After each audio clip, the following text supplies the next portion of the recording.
témoignages de candidates pour expliquer leur démarche et puis nous, pour le groupe, pour expliquer ce qui va se passer certainement pour le groupe à la rentrée et à quoi a servi un groupe écologiste au Sénat depuis 3 ans et quels sont nos objectifs pour les années qui viennent. Je vais laisser tout de suite la parole à Aminata Niakate, qui est porte-parole du parti, porte-parole d'Europe Écologie Les Verts, pour vous expliquer la démarche d'Europe Écologie Les Verts sur ces élections sénatoriales. À toi. Merci beaucoup Thomas, bonjour à toutes et tous. Vous dire que Europe Écologie Les Verts est pleinement engagée dans cette campagne des sénatoriales auprès de nos candidates et de nos candidats. Europe Écologie Les Verts est forte d'une implantation forte dans les territoires, notamment depuis la vague verte des municipales en 2020. Nous sommes de plus en plus ancrés dans les territoires et notre crédibilité aussi localement s'est renforcée avec plus d'implantations locales dans de grandes villes ou dans de petites villes. Nous comptons de nombreux maires sur lesquels nous pouvons compter pour renforcer le groupe écologiste au Sénat. Et nous pouvons également compter sur, au-delà des rangs des élus Europe Écologie Les Verts, puisque les élus locaux, qu'ils soient encartés ailleurs ou non encartés, sont de plus en plus sensibles au combat écologiste, sont de plus en plus confrontés à la gestion des épisodes de canicule, de sécheresse, et sont sensibles à la défense de nos sujets et donc à une représentation d'écologistes au Sénat. Et tous les ingrédients sont là donc pour renforcer notre groupe au Sénat. Nous avons aussi un second objectif, c'est celui de parvenir à la parité dans cette enceinte et nous voulons renforcer la présence des femmes dans notre groupe, et c'est la raison pour laquelle l'immense majorité de nos têtes de liste sont des femmes. Voilà, la parité, ça demande une volonté politique, et Europe Écologie Les Verts a cette volonté politique. Merci. En effet, on a pour l'instant un problème de parité dans notre groupe qui sera certainement corrigé après ces élections. Depuis 3 ans, notre groupe est dirigé par Guillaume Gontard, qui n'est pas encarté chez Europe Écologie Les Verts, mais qui représente l'écologie politique au Sénat avec brio depuis 3 ans, qui a su rassembler dans ce groupe des sénateurs et des sénatrices parfois de partis divers. Et je vais vous laisser il est en visio depuis l'Isère, puisque la campagne bat son plein, et donc il a dégagé un peu de temps pour nous présenter le groupe écologiste au Sénat. Voilà. À toi Guillaume, on t'écoute. Oui, bonjour, bonjour à tous. Effectivement, ça me fait plaisir. Puis ça fait une petite pause dans cette campagne électorale où je parcours les 512 communes de mon département en Isère.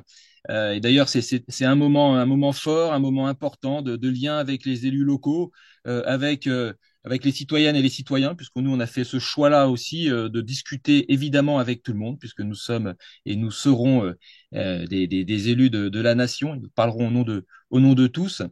Moi, ça me fait évidemment plaisir, parce que ça fait un petit retour en arrière. C'est vrai que 2020, quand on a pu remettre en place ce groupe écologiste, puisqu'il y avait déjà un groupe écologiste, mais il y avait une petite suspension, on va dire.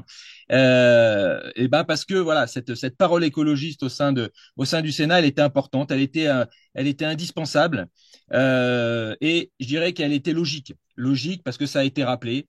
Les écologistes sont présents partout, sur les territoires, dans les villes, dans les villages, dans les métropoles, dans les zones périurbaines, dans les communes, dans les intercommunalités, et partout, on met en œuvre justement cette pensée politique, cette écologie politique, parce que ce sont des vraies réponses concrètes sur l'ensemble du territoire. Et donc, c'était tout à fait logique qu'en 2020, on puisse constituer un groupe, et donc 12 sénatrices et sénateurs, important, parce que, et moi j'étais aussi très fier de présider ce groupe, parce que c'est un groupe aussi, je dirais, qui est à l'image de notre pays, avec des élus ruraux, des élus de métropole, une belle répartition, mais évidemment cette envie d'amplifier le mouvement, de faire en sorte qu'on représente encore plus et qu'on s'implante encore plus. Et je pense que c'est une vraie particularité des écologistes. On a évidemment l'ambition de peser encore plus fort au Sénat, et l'ensemble des groupes de gauche et écologistes, puisque c'est l'accord qu'on a pu passer. Actuellement, il y a 92 parlementaires de gauche et écologistes au Sénat. Notre ambition est évidemment de dépasser les 100.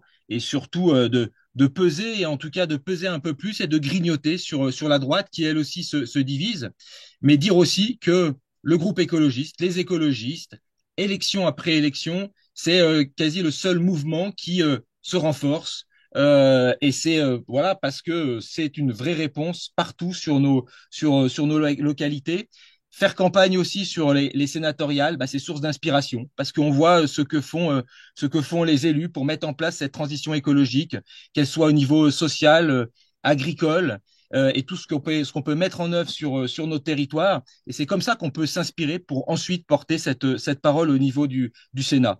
Sur les orientations et ce qu'on a pu mettre en place pendant 3 ans, je crois que je laisserai Mélanie Vogel, du coup, s'exprimer un petit peu plus, mais c'est vrai que je pourrais citer, elle le citera, à la fois l'IVG, la bataille des retraites, où on a montré justement qu'il y avait d'autres voies, une véritable voie écologique sur cette question des retraites et du travail, sur la vraie loi climat qu'on a mis en place, sur tout le travail qu'on a fait autour de la transition agricole et du travail paysan, et puis dire que même un groupe de 12 personnes, comme nous sommes au Sénat, qui va à s'amplifier, puisque notre ambition était évidemment de dépasser les 15, d'approcher la vingtaine de sénateurs écologistes au Sénat. C'est tout à fait possible, et quand on voit la qualité des candidats et surtout des candidates qui sont partout sur les listes dans les départements, je pense qu'on arrivera très facilement, en tout cas, à dépasser ces 15 sénatrices et sénateurs. Mais dire, juste pour terminer, on représente actuellement 3% des sénatrices et sénateurs au Sénat, et pourtant on arrive à faire passer plus de 10% des amendements. C'est plus d'une centaine d'amendements qui ont été adoptés au Sénat et qui sont issus du groupe écologiste. Donc voilà, quand on a des sénatrices et des sénateurs qui travaillent, eh ben on arrive à avoir des résultats, et on aura encore plus de résultats si on est plus nombreux. Merci à vous. Et tu en parlais, on a fait passer un certain nombre de textes, on a mené un certain nombre de combats. Je vais appeler Mélanie Vogel, qui nous a rejoint au Sénat en 2021, puisque les élections sénatoriales hors de France ont été décalées d'1 an suite au Covid, et qui nous a rejoint en 2021, et qui a été au Sénat une sénatrice très active, puisqu'elle a fait passer un certain nombre de choses, et est à l'initiative de démarches dont elle va effectivement vous parler, et pour montrer l'utilité d'un groupe écologiste aussi minoritaire soit-il dans une assemblée qui est parfois très conservatrice. Oui, merci Thomas. Je ne vais pas parler très longtemps parce que je pense que... Quoi ? Voilà. Tu veux que je parle plus près du micro ? Non, parce que je pense que vous vous intéressez surtout à rencontrer nos candidates et à savoir qui va nous rejoindre après les élections, mais simplement effectivement dire pourquoi nous voulons nous renforcer. Pour 2 raisons. D'abord parce que le groupe écologiste aujourd'hui est utile, et deuxièmement parce qu'il sera plus utile si on est plus nombreux. Guillaume le disait, quand on est déprimé au Sénat, en fait, parce que franchement, bon, il y a aussi un aspect un peu déprimant, vous savez, quand on est écologiste, on est le plus petit groupe, on est 3% du Sénat, dans un Sénat qui est très à droite, et qui n'est pas forcément toujours sur notre ligne. Alors quand on est déprimé, on peut regarder les statistiques du groupe écologiste au Sénat. Généralement, ça aide à se sentir de meilleure humeur parce que, effectivement, si petit qu'on soit, je pense qu'on fait partie, sans doute, de celles et ceux qui travaillent le plus, mais pas seulement pour travailler, pas seulement parce que c'est bien de faire des choses, mais aussi qui arrivent à gagner, malgré le fait que nous soyons dans une minorité, une petite minorité, et que nous portions des propositions comme la loi sur l'inscription de l'IVG dans la Constitution qui, on va se le dire, voilà, ne sont pas a priori dans la pétence de la majorité sénatoriale. Je voulais donner 3 exemples, et il y en a beaucoup plus, sur lesquels je crois que le groupe écologiste s'est démarqué par son utilité. La première, Guillaume l'a dit, c'est la séquence de la réforme des retraites. L'intégralité du groupe écologiste a été mobilisée pendant tout ce débat. À 12, c'est pas facile de s'organiser pour être là de 9h du matin à 3h du matin en continu et avoir en continu des écologistes qui viennent porter une parole écologiste sur le travail. Et je crois que la France entière, ou du moins les Françaises et les Français qui suivaient de près ce débat, ont eu la chance de découvrir notre collègue Raymond Poncet-Monge, qui, je crois, à ce moment-là, était en capacité de montrer que nous avions une spécificité écologique sur la vision du travail, sur la vision du partage du travail, du temps de vie, et à démontrer que, voilà, nous n'étions pas simplement partie de l'opposition, mais nous portions une voix singulière, et je crois que ce débat n'aurait pas été le même sans la contribution des écologistes.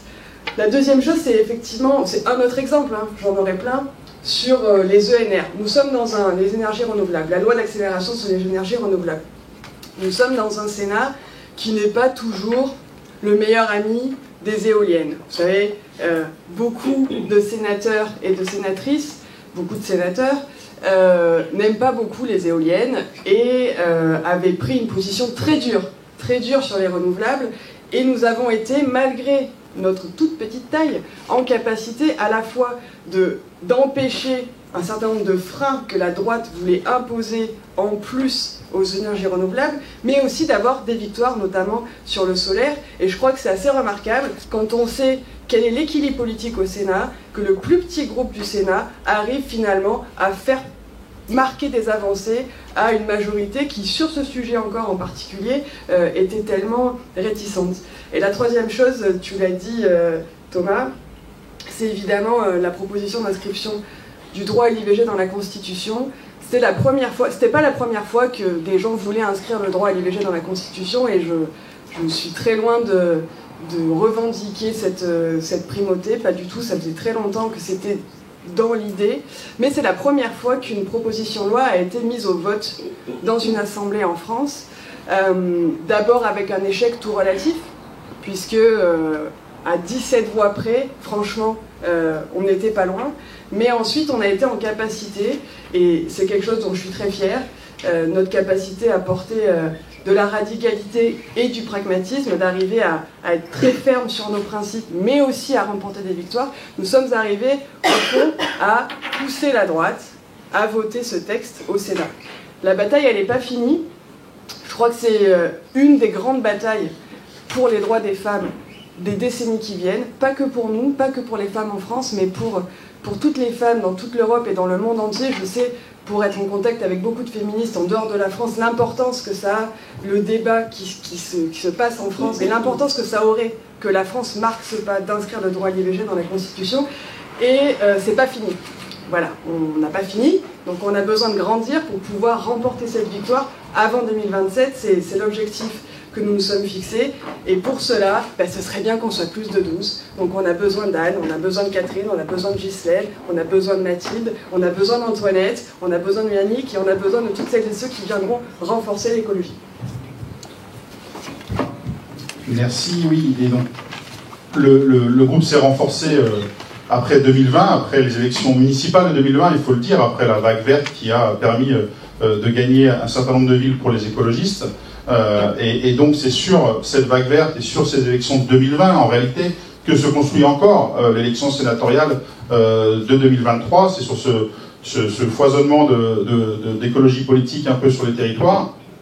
Et donc c'est à partir de là qu'on a construit cet accord qui fait encore parler. Donc Olivier Bertrand, qui est chargé des élections pour Europe Écologie Les Verts, est en ligne avec nous si jamais il y a des questions très techniques sur cet accord. Mais cet accord, contrairement à ce qui est dit, il n'a pas été construit uniquement entre appareils dans un bureau sombre avec une volonté d'hégémonie. Cet accord, il a été construit avec chacun les retours de nos territoires, c'est-à-dire des grands électeurs, c'est-à-dire des élus locaux qui, département après département, ont fait remonter globalement leurs demandes, et on a pu construire avec les forces politiques de gauche un accord qui permettait d'éviter la guerre à gauche. Les élections sénatoriales, c'est une élection très particulière en la matière, puisqu'il faut éviter la dispersion, il faut éviter la division, et que le rassemblement est porteur de dynamique. Et donc nous avons construit un accord qui permettait le rassemblement le plus large à gauche possible, sans nier la diversité de chacun. Et donc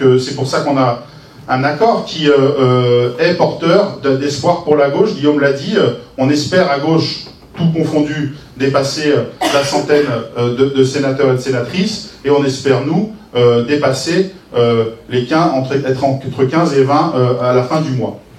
Et donc c'était important pour nous de prendre ces élections très en amont et très au sérieux, et donc on a mis très longtemps à discuter cet accord, et je pense qu'on a abouti à quelque chose qui est porteur d'espoir. Alors forcément, certains sont déçus de ne pas avoir la place qu'ils voulaient dans cet accord. On peut l'être aussi un peu. Voilà, c'est une élection particulière avec un mode de scrutin particulier et on prend chaque élection au sérieux avec les règles qu'on nous impose. Et donc c'est ce qui nous a permis d'arriver à cet accord. Voilà ce que je voulais dire sur l'accord. Je vais passer la parole, je vais demander aux candidats de venir vers moi et puis vous allez chacun exprimer globalement la dynamique de votre territoire, de votre campagne rapidement, et puis comme ça après on pourra échanger avec les journalistes. Je pense que c'est le mieux comme ça.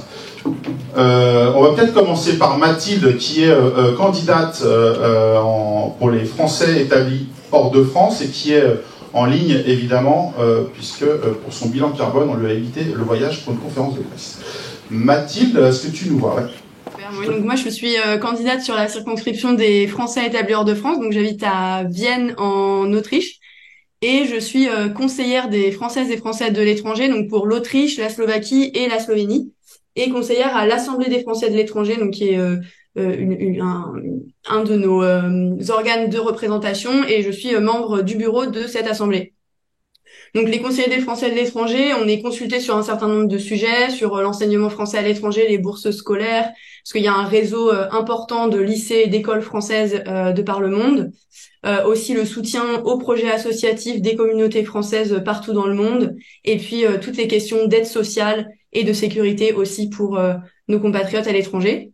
Je mène une liste de rassemblement de la gauche et des écologistes avec pour objectif de faire élire nos deux têtes de liste, donc moi-même et le deuxième de notre liste, le sénateur sortant Jean-Yves Lecomte.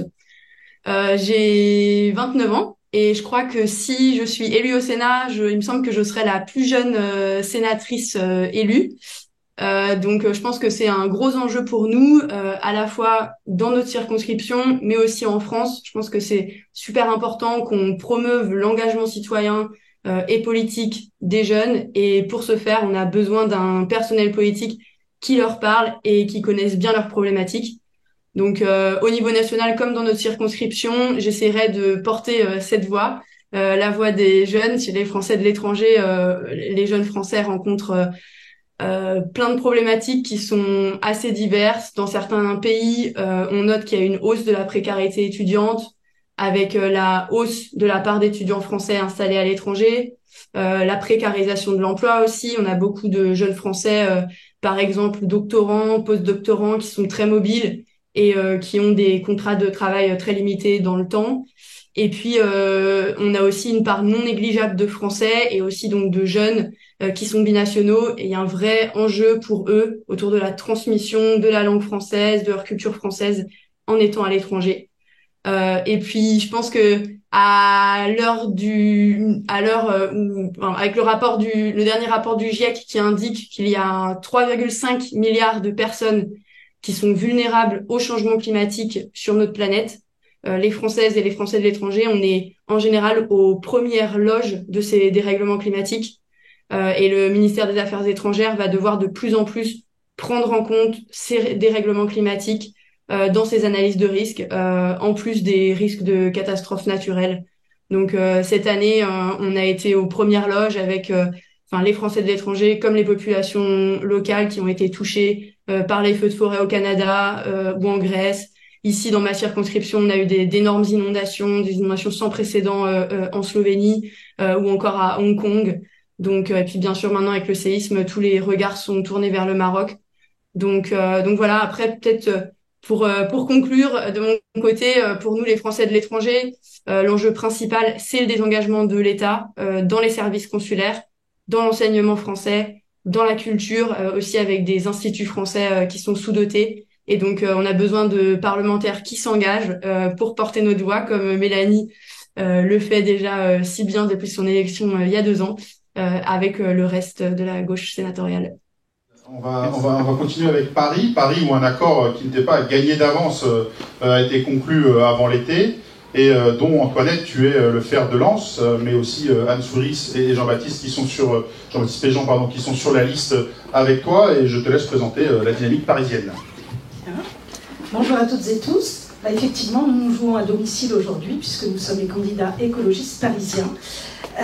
Paris, il y a un enjeu important pour Paris, un enjeu important pour l'écologie à Paris, parce que Paris, comme toutes les grandes villes de France, alors Mathilde évoquait les villes et les villes étrangères et les pays étrangers, mais comme toutes les grandes villes de France, a eu à subir cette année encore de grosses canicules.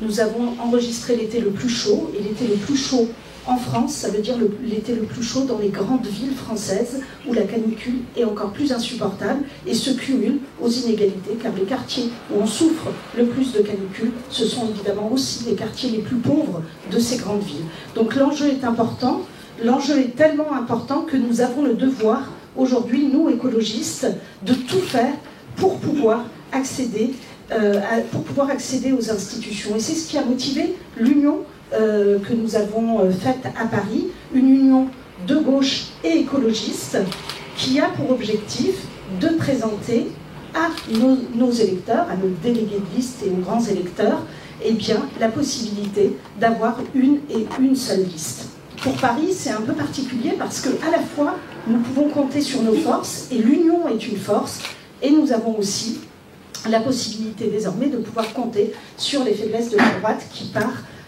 vraiment en ordre dispersé. Donc, en cumulant cette force, notre force d'union, et leur faiblesse de dispersion, nous espérons effectivement emporter des voix supplémentaires et amener au Sénat, je l'espère, une sénatrice supplémentaire pour le groupe écologiste. Et c'est Anne Souyris qui occupe cette position charnière. Et c'est notre objectif, d'une part pour aller renforcer le groupe, puisqu'en fait Paris du coup serait représenté avec 2 ou 3 sénateurs, alors qu'aujourd'hui il n'y en a pas dans le groupe écologiste au Sénat, donc c'est un pas important. Mais c'est aussi une manière pour nous de vouloir féminiser le groupe au Sénat.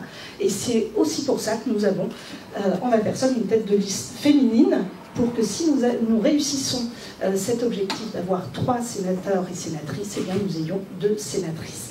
L'enjeu, je le disais, il est important pour Paris, il est important pour l'écologie qui renforce depuis 5 ans, qui se renforce au fil des élections. On l'a vu avec les élections municipales, et tu en as parlé, on est présent aujourd'hui dans beaucoup de villes, dans beaucoup de grandes villes, mais aussi dans beaucoup de villes plus petites et plus rurales. Nous sommes présents grâce à l'Alliance NUPES, nous sommes présents à l'Assemblée nationale, nous serons renforcés au Sénat, et nous verrons cette élection européenne qui nous permettra également d'afficher, j'en suis certaine, de bons résultats. Donc nous voyons cette séquence des dernières années qui nous a été très favorable, et qui nous a été très favorable à un moment donné où l'écologie a une importance capitale compte tenu de l'urgence climatique, de l'urgence de la protection du vivant qui se présente à nous. Voilà, donc Jean-Baptiste Péjon, Anne Souyris et Yannick Jadot, qui ne peut pas être là aujourd'hui parce qu'il a une contrainte européenne. Il est au Parlement européen. Et moi-même constituons donc les écologistes de cette liste d'union. Merci Antoinette. On va continuer en Ile-de-France, puisqu'on a, comme on vous l'a dit plusieurs fois, on a présenté plusieurs candidates.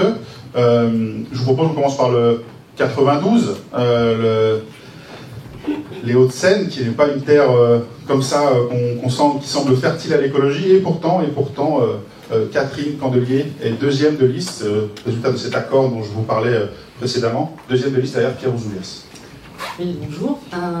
Quelques mots de présentation. Donc, Catherine Candelier, je suis élue d'opposition à Sèvres depuis 2000 ans. J'étais aussi conseillère régionale entre 2004 et 2010, où je me suis beaucoup intéressée à l'aménagement du territoire et au transport. Alors, ce qui caractérise le 92 aujourd'hui en termes électoraux pour cette élection, c'est une grande division de la droite, d'une part, puisque nous avons une liste officielle LR menée par Roger Carochi et une liste dissidente pas contente de la composition de la première liste avec Madame Schliemann, et puis aussi une grande dispersion de la majorité présidentielle, puisqu'on a à la fois une liste UDI, Modem, Horizon, et une liste Renaissance, Horizon se plaçant dans toutes les listes pour être sûr de peser partout. Donc face à ces divisions à la fois de la droite et de la majorité présidentielle, j'allais dire des droites, au contraire, donc on a réussi à avoir un accord sur les Hauts-de-Seine grâce à l'accord national, qui fait que je me retrouve sur une liste d'union de l'ensemble des partis de gauche, derrière Pierre Ouzoulias, sénateur communiste sortant, et juste devant Antoine Jouenne, qui est membre du Parti socialiste. Peut-être pour aussi expliquer notre renforcement dans les Hauts-de-Seine, un petit indicateur, les élus écologistes ont multiplié leur nombre par 5 depuis la dernière sénatoriale, ce qui nous permet donc d'être dans cette deuxième position. Et évidemment, le but, c'est de continuer à gagner des collectivités, gagner des communes dans le département, comme on a pu le faire à Colombes avec notre maire EELV, Patrick Chenovici. Ce qui me motive pour rejoindre ce groupe, c'est déjà le fait que je suis adhérente EELV depuis 35 ans et que je connais donc déjà personnellement un certain nombre de membres de ce groupe, qu'on a mené de nombreux combats au niveau national, local et régional ensemble.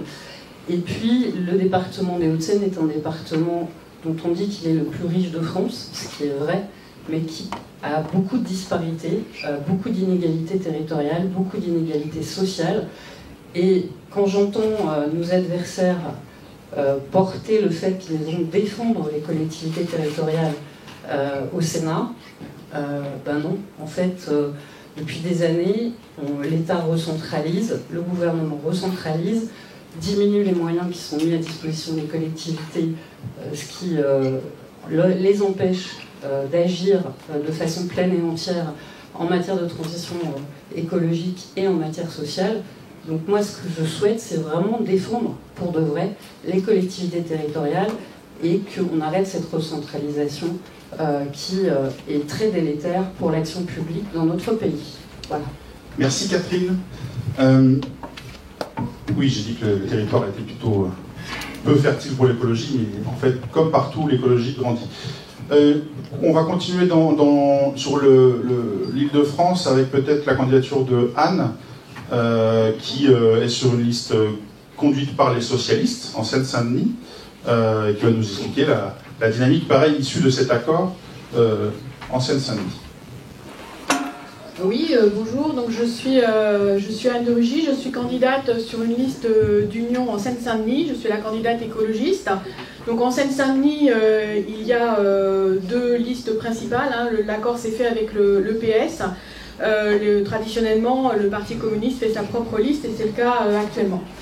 L'objectif de cette liste a d'abord été de rallier le maximum, de l'ouvrir au maximum pour rallier des candidatures, enfin des élus citoyens. Donc on est aussi, aujourd'hui on est très content d'avoir les deux maires écologistes citoyens de Seine-Saint-Denis qui nous soutiennent, à savoir Mohamed Nabali qui est maire de l'île Saint-Denis et puis François Dochy qui est maire de Romainville. Et l'objectif commun, c'est de conquérir une sénatrice écologiste sur la droite. C'est la seule liste qui aujourd'hui est en capacité de faire élire une parlementaire écologiste, sachant que la Seine-Saint-Denis a 12 députés de la NUPES, mais aucun qui ne soit écologiste. Donc il n'y a plus aujourd'hui de parlementaire écologiste en Seine-Saint-Denis. Donc notre objectif, c'est de gagner un siège sur la droite, puisque aujourd'hui, si les 12 parlementaires sont NUPES, il y a 3 sénateurs de droite et 3 sénateurs de gauche. Et donc voilà, c'est le défi que l'on se fixe pour faire grossir, grignoter, selon les termes, les groupes de droite au Sénat et bien sûr enrichir, élargir le groupe écologiste. Alors, quels sont les enjeux? Je dirais qu'en Seine-Saint-Denis, il y a vraiment deux enjeux principaux qui sont très liés, que nous avons envie de relayer au Sénat. Le premier enjeu, c'est les inégalités territoriales. Donc, ces inégalités territoriales, c'est d'abord des inégalités environnementales. Par exemple, la question de la pollution de l'air nous touche beaucoup, la question de la pollution industrielle, la question de la pollution des sols. Tout ça, c'est des problèmes qui touchent en priorité des populations qui sont aussi les plus fragiles économiquement. Ensuite, il y a une inégalité de services publics. Par exemple sur l'éducation, on sait que les élèves de Seine-Saint-Denis perdent en moyenne 1 an sur leur scolarité du fait des absences de professeurs non remplacés. Je pense aussi à la question de l'hôpital et de la santé, puisque là aussi on a l'indicateur le plus mauvais de France pour la mortalité infantile, et aujourd'hui on sait que la Seine-Saint-Denis est le premier désert médical français. Donc il y a là des propositions à porter avec le groupe écologiste, des propositions de rééquilibrage fiscal, des propositions qui peuvent être par exemple de rallier la Seine-Saint-Denis à l'Académie de Paris pour gommer les inégalités scolaires, et des propositions pour renforcer les services publics. Et puis, relié à cette thématique, il y a les enjeux écologiques qui sont très très liés, puisque là il s'agit d'améliorer la vie quotidienne et de pratiquer l'écologie populaire. Et là il y a clairement un besoin de financement, on le voit dans nos communes. Je suis élue d'une commune, la commune de Bagnolet. Je suis aussi élue au territoire Est Ensemble et à la métropole du Grand Paris. Et là on voit la question des financements qui est cruciale. Donc il y a vraiment un combat fiscal à mener avec le groupe écologiste en faveur d'une fiscalité plus écologiste. Donc bien sûr la priorité, porter le rétablissement de l'ISF climatique, mais aussi porter peut-être de manière très ingénieuse des manières de financer, par exemple la rénovation thermique, parce que là aussi on est sur à peu près 50% de logements très mal isolés. Et le problème de la rénovation thermique, c'est le financement. On sait que le dispositif MaPrimeRénov' fonctionne très mal, dans la mesure où il est complexe, et il ne permet que de faire des rénovations très partielles, qui, si on continue à ce rythme, il faudrait 1000 ans pour rénover l'ensemble du parc de logements. Donc là, une innovation fiscale qui viendrait par exemple mobiliser le prêt perpétuel auprès de la Caisse des dépôts. Donc voilà l'objectif, c'est porter la voix de la Seine-Saint-Denis au Sénat et conjuguer les questions d'inégalité territoriale et de transition écologique. Et puis évidemment, notre objectif c'est de contribuer aux travaux du groupe écologiste et de l'ensemble des groupes de gauche pour préparer les municipales en 2026 et l'alternance politique en 2027. Merci. On va terminer avec la dernière, mais non pas des moindres, candidate d'Île-de-France, Ghislaine Séné, qui a la lourde tâche d'affronter le président du Sénat, Gérard Larcher, dans les Yvelines. À toi. Même pas peur. Non, bonjour à toutes et à tous. Alors donc je suis Ghislaine Séné, je suis aujourd'hui présidente du pôle écologiste à la région Île-de-France. J'ai été maire d'Élégon, petit village rural qui est situé dans le parc naturel régional du Vexin français, Nord-Yvelines, 800 habitants. Et un certain nombre de choses ont déjà été dites, et donc je ne vais pas répéter, et donc peut-être situer mon propos sur deux axes, deux enjeux. Le premier enjeu, c'est effectivement faire mentir finalement le président du Sénat. Non, il n'arrivera pas à faire le grand chelem dans les Yvelines.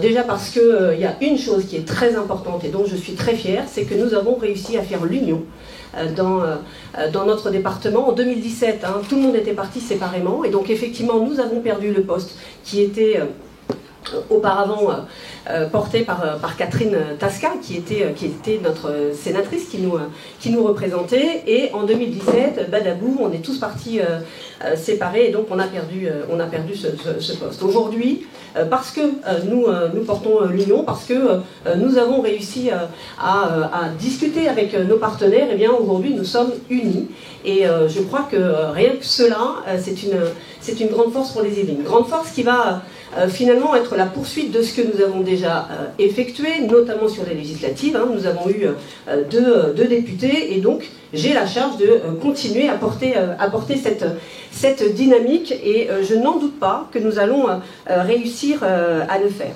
Ensuite, peut-être mon deuxième propos, c'est réellement vous dire que parce que, et nous sommes tous sur les territoires à faire le tour des collectivités, des municipalités, des élus, des majorités comme des oppositions, en fait on ressent vraiment la grande difficulté qu'ont aujourd'hui les collectivités. Enfin, moi qui pars à 14h au fin fond des Yvelines, à Limetz-Villette, qui est vraiment au bout du bout de l'Île-de-France, la majorité des maires, la grande majorité, l'unanimité, tous les maires trouvent aujourd'hui qu'effectivement la situation devient de plus en plus complexe, il y a un vrai désengagement de l'État, ils demandent à ce qu'on leur redonne des capacités d'agir, de retrouver une autonomie et fiscale et financière, et beaucoup dans les petites communes demandent particulièrement de pouvoir retrouver un petit peu de force d'ingénierie, parce qu'en fait elles n'ont pas les moyens d'aller prendre des bureaux d'études systématiquement lorsqu'elles ont des projets à porter,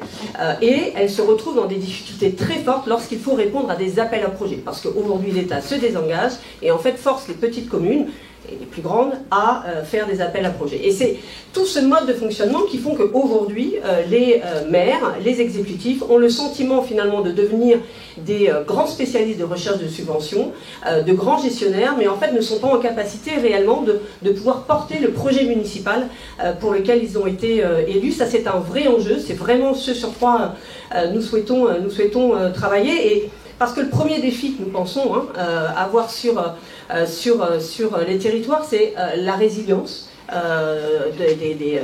du territoire, c'est donner la capacité à pouvoir transformer les territoires et s'assurer que nous puissions réellement répondre aux enjeux et aux défis climatiques et sociaux qui arrivent. Pour nous, ce sont vraiment les cellules locales, le bloc local qui peut répondre à ça, mais pour ça, il faut leur donner les moyens, et nous serons donc là pour les défendre avec beaucoup d'enthousiasme et de pugnacité. Merci Ghislaine. Voilà, donc vous l'aurez compris, vous avez vu beaucoup de candidates d'Île-de-France. Ne voyez pas un tropisme de notre part sur cette région, mais la campagne sénatoriale est très courte, c'était très compliqué de faire venir des candidates et des candidats qui sont sur les territoires en train de rencontrer beaucoup de maires en ce moment, et dans les agendas de campagne, c'était très compliqué de les faire venir pour cette conférence de presse, mais beaucoup de candidates et de candidates sont sur les territoires. Vous en avez un florilège dans le dossier de presse sur tout type de territoire, puisqu'effectivement on retrouve maintenant des écologistes et des élus locaux écologistes qui se battent, qu'ils soient étiquetés chez Europe Écologie Les Verts ou pas, mais qui se battent partout pour faire la transition de leur territoire. Et c'est cela que nous rencontrons quand on fait campagne pour les sénatoriales, et ils sont de plus en plus nombreux.